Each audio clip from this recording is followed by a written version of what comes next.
Nak maju. Lagi, jiwa bercaro dia pasangan. Apa itu? Undang Qua nanti jam 2 ni ke Malang mah kalau dekat Ibu. Betul lah. Kalau ya, do ke mek tu do jam 2. Pak anji tu ikut. Anji ikut. Ikan tu, saya nanti jam 2 ni angkat jam 2 ni lalu kalau ikan lalu. Ikan mana banyak ke Pak? Ikan ko di balik-balik ko banyak sungai-sungai ko apa ko. Ikut pelak Pak lah. Iyo. Pelak umpuk Pak Joko ya. Iyo tu waktu mah. Di mana ikan banyak dah? Ko di balik ko nan di belah Bubuk tu. Ada pancang di pondok Pak lah. Lai ada pencah ya banyak pencah.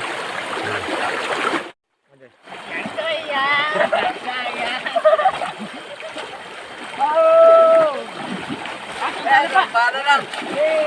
Copek. Mana kenyi Pak dah? Kami tu di Maladang. Di Maladang. Di Jatian mah. Tan. Yo. Lanjut Pak. Yo.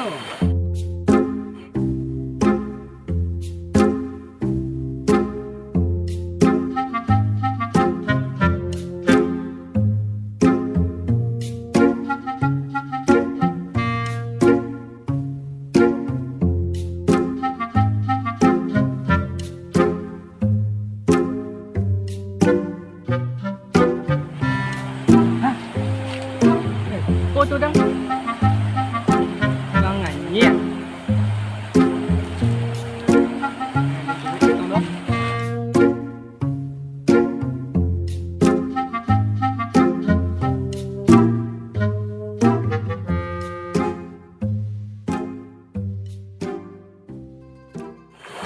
Cố gắng cố gắng mà tí. Wah. Lấy tôi nhé. Nhào pop ấy có. Cô làm sẽ tahun nanti jam 2 ni cô lại là Ibu ha. Jangan doa nyoy. Yo. Iko batang kayu gak Pak? Alhamdulillah. Ini mas Pak lu. Hah? Nyolang. Yo mah hayal Pak mah. Gua batang kayu. Anh Nguyễn có lay. Anh Nguyễn lay. Anh nghe lại. Anh Nguyễn lay. Ngapa batang kayu dia kopi-kopi kah? Mendengar gitu.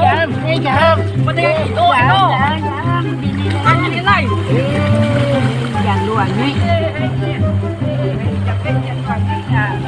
Jangan lu.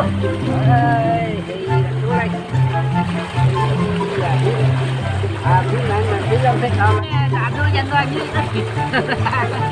Oh, yeah. Nanti tu tahu lalu.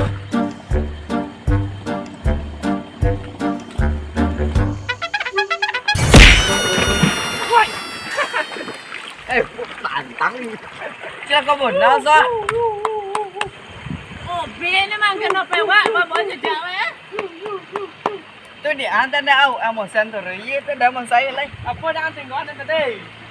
Chắc đấy, ăn đã mua benda kedai tan. Dia bagian kan. Dia tahu memang. Tapi anak muka kan mai patuh kan mai.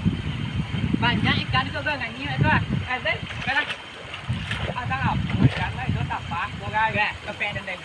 Ikan siapa lo? Wah. Ta mau cái đàn nào luôn. Ta mau 10 kali. Mau đây. Lát lâu nè. Chị cô đó. 10 kali. Còn là nè. Mak lama kamu.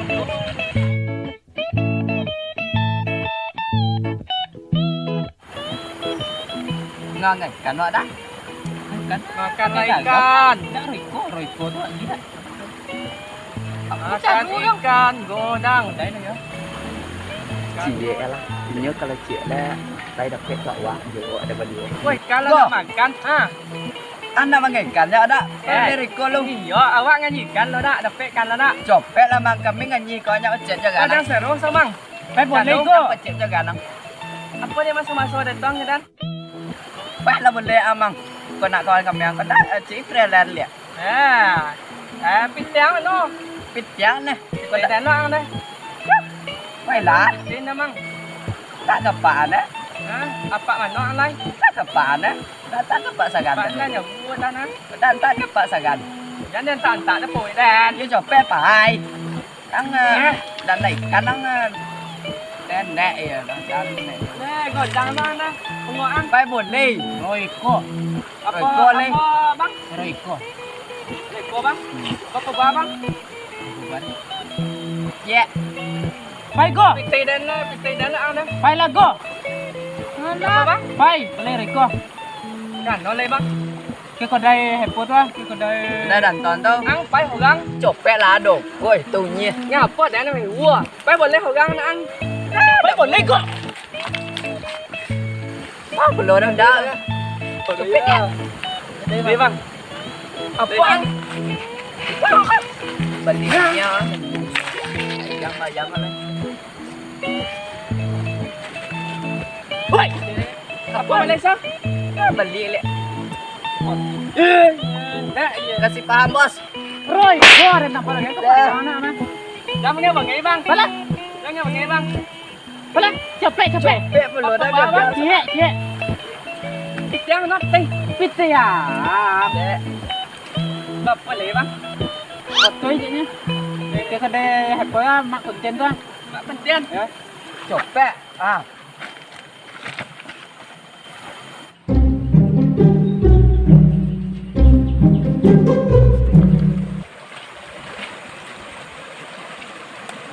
Kau pasti hon nak teh bang au yang. Kata boleh rinso dan. Si boleh nya. Lấy một gáo và lấy cái đó như này. Chẳng đâu. Các bạn. Rinso.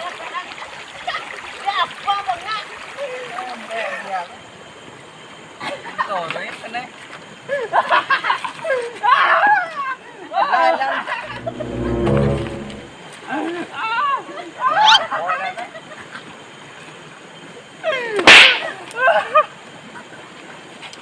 Hỏi anh chưa?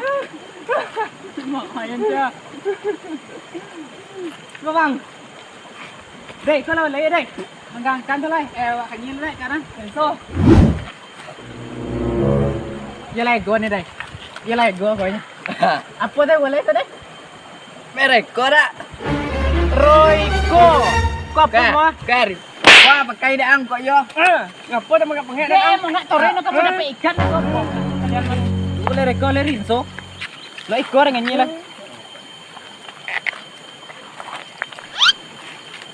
Ở Lan nào là sao tao mua này, phê nhiên lấy. Mẹ, Ya. bên co. Apa pendek tu ganan au mang? Apa tan? Am pendek lah anh. Cái nó nghe nhí gắng có. Tại Có.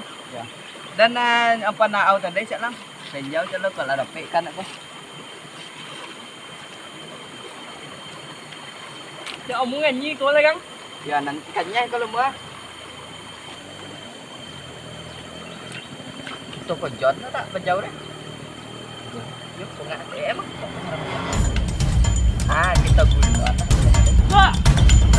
Ada guna apa namanya? Ada guna. Kita có bên đó. Pegang kau. Cái kah? Tak mau. Kau.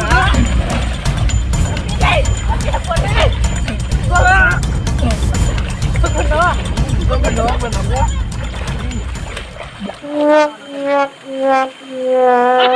Eh, vô lại đó của nó nấu nha.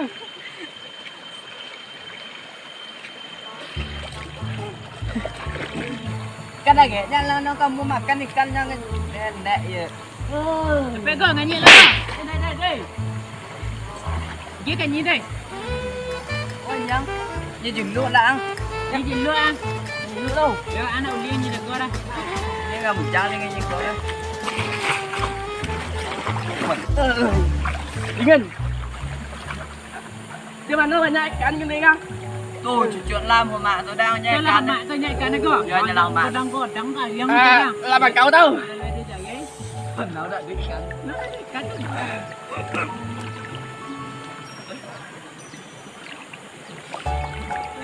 Ai, dapat ikan.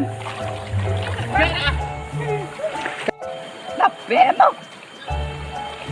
Heran rồi này. Anh nhớ đang có lúc. Tak ada kapan lo lagi bang. Hah? Tak ada kapan lo lagi. Mana ngaikan aja. Hei, Bela. salah. Anak tanu. Thế là nó đập cái con sáu rồi. Betul ah. Ủa xấu mà. Apa kak? Kelar Fir'aun. Ada pek kau. Banyak jahil lah. Tuh lagi nonin suai gua tadi nih. Jahil sekarang banyak lah. Dia jangan. Go. Minta buat nonton deh Cang.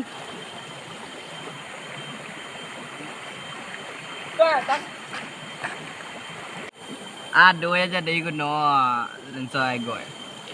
Ada sia-sia nang pencoy lo.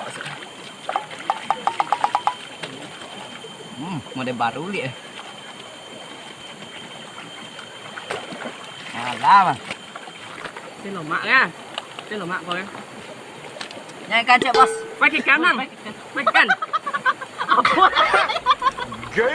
Baru lah dak. Iya bagus lancar lah. Kerak tujuan gitu pasangan lah. Dah ya mau lagi gua. Aneh kan lah. Ya. Tuh antuk pe anda. Tuh kiri ko. Lo soga. Lẩu mạ số lần tới đây. Đi mà non chỉ lộ tới đây. Ah, pe kan nyiran. Cái mấy là giang đó. Có đây có. Đây có mẹ giang. Sia. Dạ. Có phật kia.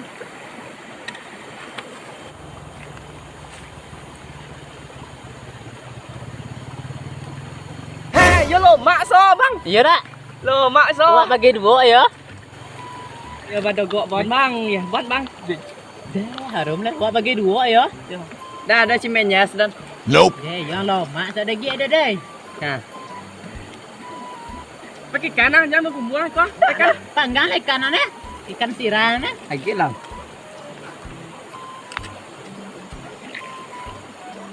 Tompang lah bang.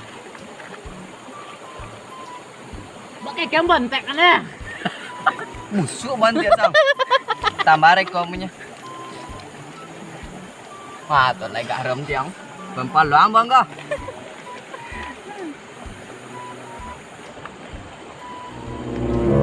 Lah bak bang. Hah? Panggai lagi kan? Lah mam kat tujuh bang, patut lah mende tu dia. Angek belum ya? Angek belum so. Apa ikan bontek? Iya. Kelar Fir'aun ya. Deh lah harum boy ikan aku. Nah, harum. Kau dak ya harum nang. Mau pernah musang ya wan ni. Oke, dia dah harum jari ko harum.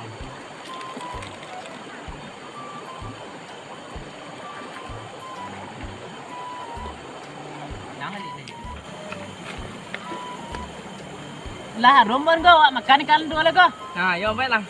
Nanti lah lo mang. Sampai lah kita makan lagi. Nanti masak ikan lebih kau kan. Dah lah nah salannya. Iya baiklah. Tu lah ikan kan. Nanti lah celau. Awas kalian minta. Kau tidak masak lagi mak. Boleh. Lemak sadak. Ikan lambe, ikan lambe. Lemak nó kulit gue. Ini lemak tu kan? Yo lemak ku nyok dah. Kita buat tu lai malakang ni. Ha, yo pek lah. Saja.